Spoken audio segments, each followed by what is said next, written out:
Shoes by O. Henry. Shoes. John de Graffenreid Atwood ate of the lotus, root, stem, and flower. The tropics gobbled him up. He plunged enthusiastically into his work, which was to try to forget Rosine.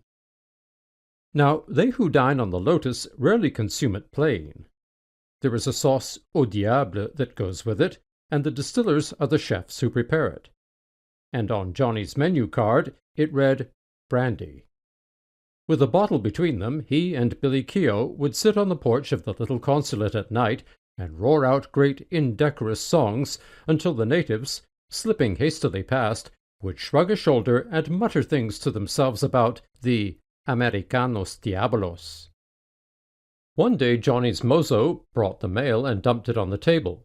Johnny leaned from his hammock and fingered the 4 or 5 letters dejectedly. Keogh was sitting on the edge of the table, chopping lazily with a paper knife at the legs of a centipede that was crawling among the stationery. Johnny was in that phase of lotus-eating when all the world tastes bitter in one's mouth. "Same old thing," he complained. "Fool people writing for information about the country. They want to know all about raising fruit and how to make a fortune without work. Half of 'em don't even send stamps for a reply. They think a consul hasn't anything to do but write letters. Slit those envelopes for me, old man, and see what they want. I'm feeling too rocky to move."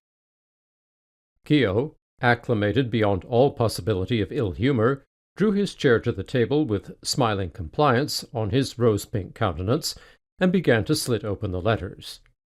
4 of them were from citizens in various parts of the United States who seemed to regard the consul at Coralio as a cyclopedia of information. They asked long lists of questions, numerically arranged, about the climate, products, possibilities, laws, business chances, and statistics of the country in which the consul had the honor of representing his own government. "Write 'em, please, Billy," said that inert official. "Just a line referring them to the latest consular report. Tell 'em the State Department will be delighted to furnish the literary gems.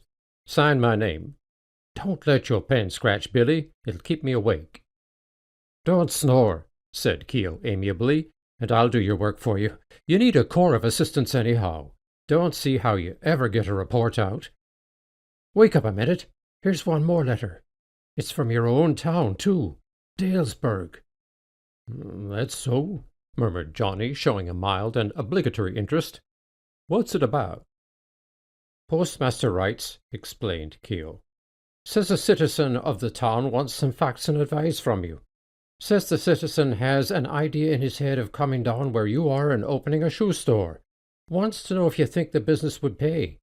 Says he's heard of the boom along this coast and wants to get in on the ground floor." In spite of the heat and his bad temper, Johnny's hammock swayed with his laughter. Keogh laughed too, and the pet monkey on the top shelf of the bookcase chattered in shrill sympathy with the ironical reception of the letter from Dalesburg. "Great bunions!" exclaimed the consul. "Shoe store. What'll they ask about next, I wonder? Overcoat factory, I reckon. Say, Billy, of our 3,000 citizens, how many do you suppose ever had on a pair of shoes?" Keogh reflected judicially. "Let's see. There's you and me, and—" "Not me," said Johnny promptly and incorrectly, holding up a foot encased in a disreputable deerskin zapato. "I haven't been a victim to shoes in months." "But you've got 'em, though," went on Keogh. "And there's Goodwin and Blanchard and Getty and old Lutz and Doc Gregg and that Italian that's agent for the Banana Company. And there's old Delgado. No, he wears sandals. And, oh yes, there's Madama Ortiz. What keeps the hotel? She had on a pair of red kid slippers at the baile the other night. And Miss Passa, her daughter, that went to school in the States. She brought back some civilized notions in the way of footgear. And there's the Commandante's sister that dresses up her feet on feast days. And Mrs. Getty, who wears a 2 with a Castilian instep. And that's about all the ladies. Let's see. Don't some of the soldiers at the cuartel? No, that's so. They're allowed shoes only when on the march. In barracks they turn their little toesies out to grass." "'Bout right. agreed the consul. "Not over 20 out of the 3,000 ever felt leather on their walking arrangements. Oh, yes, Coralio is just the town for an enterprising shoe store that doesn't want to part with its goods. Wonder if old Patterson is trying to jolly me. He always was full of things he called jokes. Write him a letter, Billy. I'll dictate it. We'll jolly him back a few." Keogh dipped his pen and wrote at Johnny's dictation. With many pauses, filled in with smoke and sundry travellings of the bottle and glasses, the following reply to the Dalesburg communication was perpetrated. Mr. Obadiah Patterson, Dalesburg, Alabama. Dear Sir, in reply to your favor of July 2nd, I have the honor to inform you that, according to my opinion, there is no place on the habitable globe that presents to the eye stronger evidence of the need of a first-class shoe store than does the town of Coralio. There are 3,000 inhabitants in the place, and not a single shoe store. The situation speaks for itself. This coast is rapidly becoming the goal of enterprising businessmen, but the shoe business is one that has been sadly overlooked or neglected. In fact, there are a considerable number of our citizens actually without shoes at present. Besides the want above mentioned, there is also a crying need for a brewery, a college of higher mathematics, a coal yard, and a clean and intellectual Punch and Judy show. I have the honor to be, sir, your obedient servant, John de Graffenreid Atwood, U.S. Consul at Coralio. P.S. Hello, Uncle Obadiah. How's the old burg racking along? What would the government do without you and me? Look out for a green-headed parrot and a bunch of bananas soon, from your old friend, Johnny. I throw in that postscript, explained the consul, so Uncle Obadiah won't take offense at the official tone of the letter. Now, Billy, you get that correspondence fixed up and send Pancho to the post office with it. The Ariadne takes the mail out tomorrow if they make up that load of fruit today. The night program in Coralio never varied. The recreations of the people were soporific and flat. They wandered about, barefoot and aimless, speaking lowly and smoking cigar or cigarette. Looking down on the dimly lighted ways, one seemed to see a threading maze of brunette ghosts tangled with a procession of insane fireflies. In some houses, the thrumming of lugubrious guitars added to the depression of the triste night. Giant tree frogs rattled in the foliage as loudly as the end man's bones in a minstrel troupe. By 9 o'clock, the streets were almost deserted. Nor at the consulate was there often a change of bill. Keogh would come there nightly, for Coralio's one cool place was the little seaward porch of that official residence.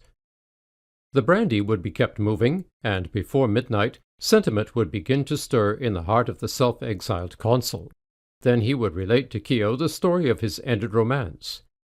Each night Keogh would listen patiently to the tale and be ready with untiring sympathy. "But don't you think for a minute," thus Johnny would always conclude his woeful narrative, "that I'm grieving about that girl, Billy. I've forgotten her. She never enters my mind. If she were to enter that door right now, my pulse wouldn't gain a beat. That's all over long ago." "Don't I know it?" Keogh would answer. "Of course you've forgotten her. Proper thing to do. Wasn't quite okay of her to listen to the knocks that, Dink Pawson kept giving you. Pink Dawson." A world of contempt would be in Johnny's tones. Poor white trash, that's what he was.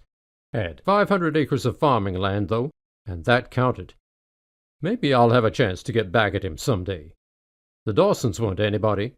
Everybody in Alabama knows the Atwoods. Say, Billy, did you know my mother was a de Graffenreid? "Why, no," Keogh would say. "Is that so?"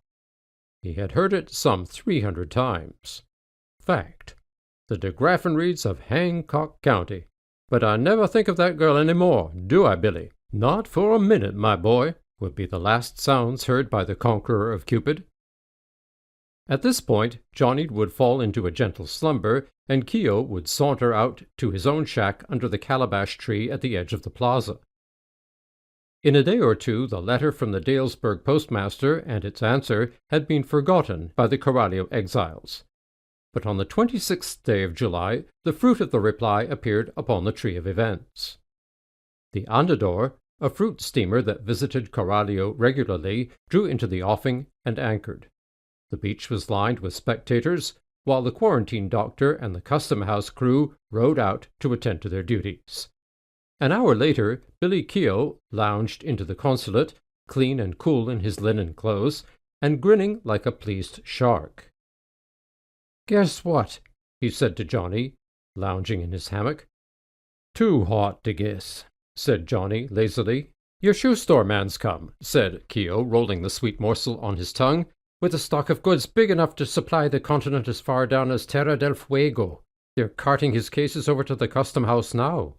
6 barges full they brought ashore, and have paddled back for the rest. Oh, ye saints in glory, won't there be regalements in the air when he gets onto the jog and has an interview with Mr. Consul? It'll be worth 9 years in the tropics just to witness that one joyful moment." Keogh loved to take his mirth easily. He selected a clean place on the matting and lay upon the floor. The walls shook with his enjoyment. Johnny turned half over and blinked. "Don't tell me," he said, "that anybody was fool enough to take that letter seriously." $4,000 stock of goods, gasped Keogh in ecstasy. "Talk about coals to Newcastle. Why didn't he take a shipload of palm leaf fans to Spitzenberg while he was about it? Saw the old codger on the beach. He ought to have been there when he put on his specs and squinted at the 500 or so barefooted citizens standing around." "Are you telling the truth, Billy?" asked the consul weakly. "Am I? You ought to see the bunco gentleman's daughter he brought along. Looks, she makes the brickdust senoritas here look like tar babies." "Go on," said Johnny, "if you can stop that asinine giggling. I hate to see a grown man make a laughing hyena of himself." "Name is Hemstetter," went on Keogh. "He's a— Hello, what's the matter now?" Johnny's moccasined feet struck the floor with a thud as he wriggled out of his hammock. "Get up, you idiot," he said sternly, "or I'll brain you with this inkstand. That's Rosine and her father. Gad, what a driveling idiot old Patterson is. Get up here, Billy Keogh, and help me. What the devil are we going to do? Has all the world gone crazy?" Keogh rose and dusted himself. He managed to regain a decorous demeanor. "Situation has got to be met, Johnny," he said, with some success at seriousness. "I didn't think about its being your girl until you spoke. First thing to do is to get them comfortable quarters. You go down and face the music, and I'll trot out to Goodwin's and see if Mrs. Goodwin won't take them in. They've got the decentest house in town." "Bless you, Billy," said the consul. "I knew you wouldn't desert me. The world's bound to come to an end, but maybe we can stave it off for a day or two." Keogh hoisted his umbrella and set out for Goodwin's house. Johnny put on his coat and hat. He picked up the brandy bottle, but set it down again without drinking, and marched bravely down to the beach. In the shade of the custom house walls he found Mr. Hemstetter and Rosine surrounded by a mass of gaping citizens. The customs officers were ducking and scraping, while the captain of the Andador interpreted the business of the new arrivals. Rosine looked healthy and very much alive. She was gazing at the strange scenes around her with amused interest. There was a faint blush upon her round cheek as she greeted her old admirer. Mr. Hemstetter shook hands with Johnny in a very friendly way. He was an oldish, impractical man, one of that numerous class of erratic businessmen who are forever dissatisfied and seeking a change. "I am very glad to see you, John. May I call you John?" he said. "Let me thank you for your prompt answer to our postmaster's letter of inquiry. He volunteered to write to you on my behalf. I was looking about for something different in the way of a business in which the profits would be greater. I had noticed in the papers that this coast was receiving much attention from investors. I am extremely grateful for your advice to come.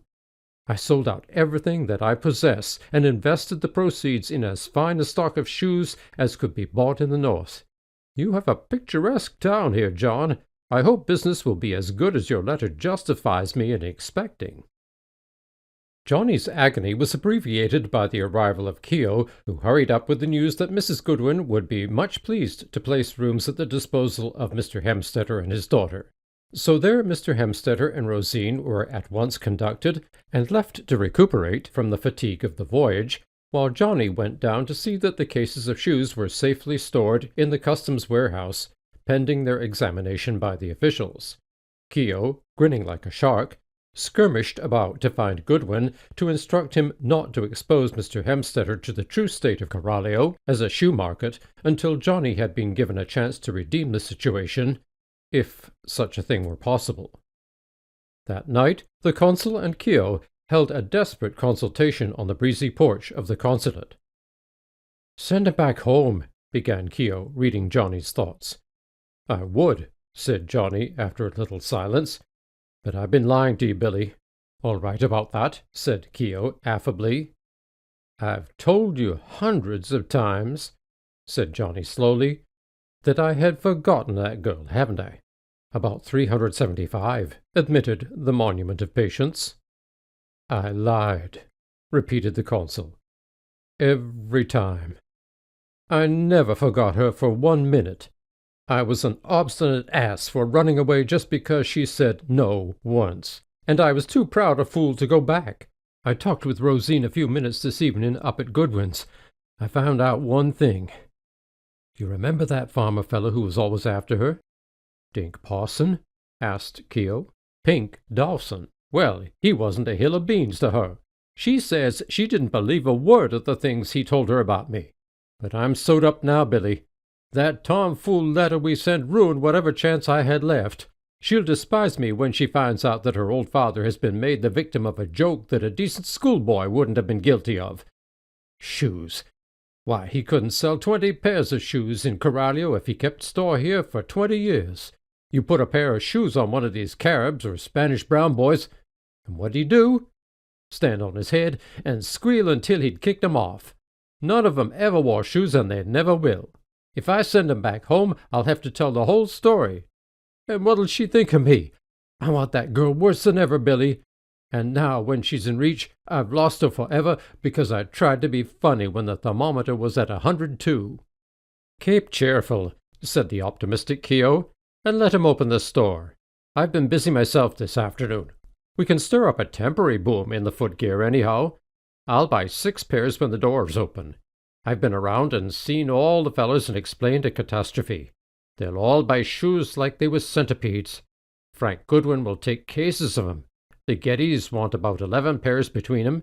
Clancy is going to invest a savings of weeks, and even old Doc Gregg wants 3 pairs of alligator hide slippers if they've got any 10s. Blanchard got a look at Miss Hemstetter, and he's a Frenchman. No less than a dozen pairs will do for him." "A dozen customers," said Johnny, "for a $4,000 stock of shoes? It won't work. There's a big problem here to figure out. You go home, Billy, and leave me alone. I've got to work at it all by myself. Take that bottle of 3 Star along with you. No, sir, not another ounce of booze for the United States Consul. I'll sit here tonight and pull out the think stop. If there's a soft place on this proposition anywhere, I'll land on it. If there isn't, there'll be another wreck to the credit of the gorgeous tropics." Keogh left, feeling that he could be of no use. Johnny laid a handful of cigars on a table and stretched himself in a steamer chair.